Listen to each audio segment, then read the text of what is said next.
Welcome back. In this video, I'm going to talk to you about supporting local astrology.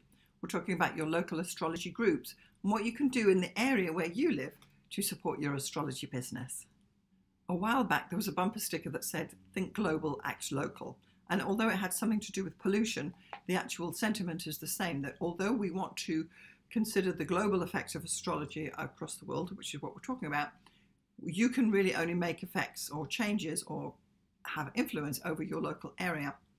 So what does supporting local astrology mean? I have a bit of a list here and I'm going to read it to you now. To get involved with your neighbourhood astrology group or chapter, if you have one. So that is your local astrology group. I understand we're in lockdown, but really when it passes, you want to get out to your local astrology group. Supporting local astrology means to create a space to form a meeting in areas where there are no recognised astrology groups. So perhaps you don't live in a big city and maybe there isn't an astrology group where you are, then why not make one for yourself? Why not start doing coffee morning astrologies or evening astrology groups? And I'll talk a little bit more about that later as well. Supporting local astrology means to reach out to other astrology practitioners and make contact. So there will be astrologers within your vicinity. You perhaps even know them already. If you live in a city, certainly you are more likely to know who they are. But really, if you do join groups, you're really more likely to be able to collaborate with other astrologers, which is what we want. You want to be part of the astrological community and work together rather than competing with other astrologers. Supporting local astrology means to get to know those who can support your practice by their different skills and interests. This comes back to the fact that not all astrologers are the same, and we have different interests within ourselves that come from our very own natal chart. So I have astrologers who live nearby who perhaps can deal with numerology questions or are more focused on the moon work. I also have astrologers that I can recommend in Toronto who deal with deep bereavement counselling and stuff like that. And then I also have other astrologers who will tackle the maths issues of forecasting astrologers to work out charts by hand or calculate things like that. But these are things, and rectification, that's another one I'm really not interested in. These are the things that I like to be able to refer my clients to and say, oh, if you want a rectified chart, you need to go and see Bob. Or if you want to do the maths calculations, I recommend you visit Norma. And this is the sort of thing that you know the people in your local area who specialize in different areas in the astrology grand scheme of things than what you do, because really you're not going to be doing everything. You might consider yourself a general astrologer, but I do suggest that you want to niche down and focus in on one particular topic within astrology. Supporting local astrology means to gift your time to speak or teach at an astrology get-together. So you can support your local astrology group by going there, giving a brief talk, talking about what it is you're doing, help supporting them. They can bring in their clients. It does become a self-fulfilling prophecy. You go there to help teach others. Others come and ultimately become clients of yours. So you do really have to give quite a bit, and it's a worthy thing to do, because as astrologers in the New Age arena, you want to be participating and sharing your knowledge with other people. You may start off just doing free chats or so on, but then once they get to know you, you will be perhaps invited back to give a speech or a talk or something, and these would be paid talks that you would be giving. Supporting local astrology means to attend local astrology conferences and special events. So if your local astrology group is putting on monthly meetings, or they've got a quarterly workshop thing, or they've got an annual conference, you need to be supporting them. You need to be going to these things, even if you may think, yeah, I know everything, I don't need to go and listen to that again.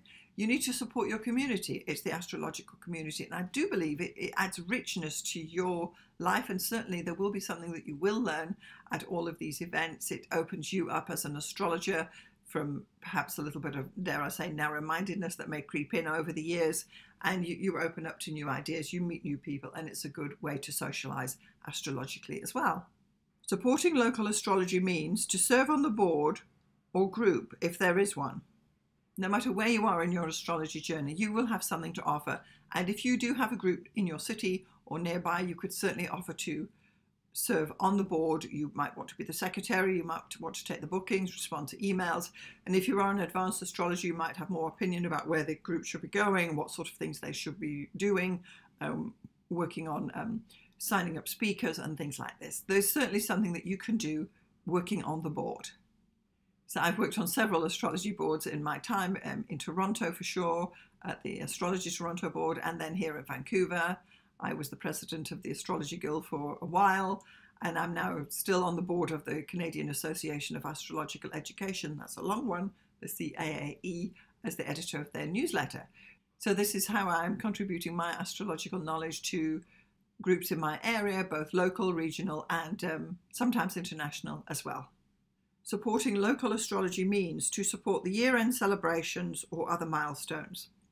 Back in the days when we used to meet people directly, they would have a Christmas end-of-year party, and you would take a plate of snacks and put it on a group table and share in a bottle of wine and support the actual end-of-year meeting.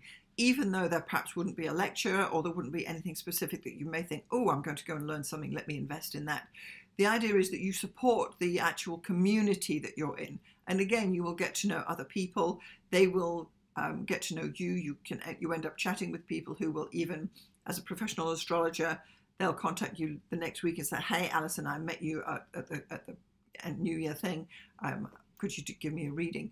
So you build up your contacts where people get to know you in a social setting, and there's no pressure, there's no commitment, and people are comfortable to get to know you. And this is really what you need to do to reach out to support your community at these times. Supporting local astrology means to participate. Really, you need to go to at least a couple of their meetings, share your opinions, take part. And when you do support your local astrology group, it takes away the isolation that can plague many astrologers because you are at home, and we are down in lockdown at the moment. But if you're not careful, you end up, there's no one to talk to about astrology, and that's where your group will come in, because there are like-minded people that you can go and meet. So what to offer your local astrology group? Every astrology group will have a start chart, and it'll be on their website somewhere, and you can go and dig it out and find out the actual start chart for this group, and we're going to see how you're going to connect to it. We're now going to be looking at where your sun falls in the astrology group's birth chart. So you take the position of your sun, whatever degree that is and whatever sign that's in, and you will put it in the astrology group's chart and see which house it lands in for the group. This is where you can contribute. If your sun falls in the group's first house, you can offer to redesign their logo or give an image overhaul. If your sun is in the group's second house, you can offer to be treasurer and ensure they charge enough.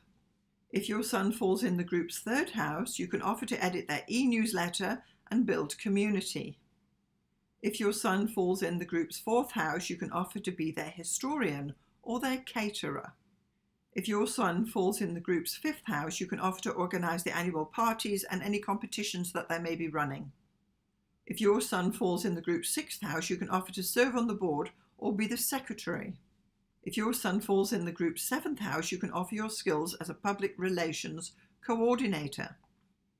If your sun falls in the eighth house of the group, you can offer to unearth new life in both speakers and events. If your sun falls in the group's ninth house, you can offer to teach a class or expand their visions. If your sun falls in the group's 10th house, you can offer to help promote the group and stand for president. If your sun falls in the group's 11th house, you can offer to coordinate with other groups and fix the website. It always needs fixing somehow. And finally, if your sun falls in the group's 12th house, you can offer to curate the library of books and recordings, etc.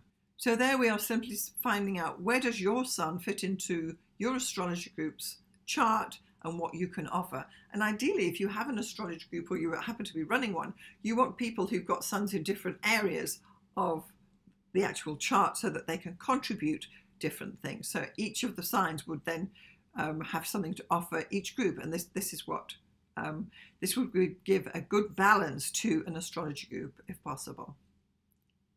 So here's my question to you. If you have a local astrology group and you've got their chart, which house in the group's chart does your sun fall, and have you contributed to that group in any way?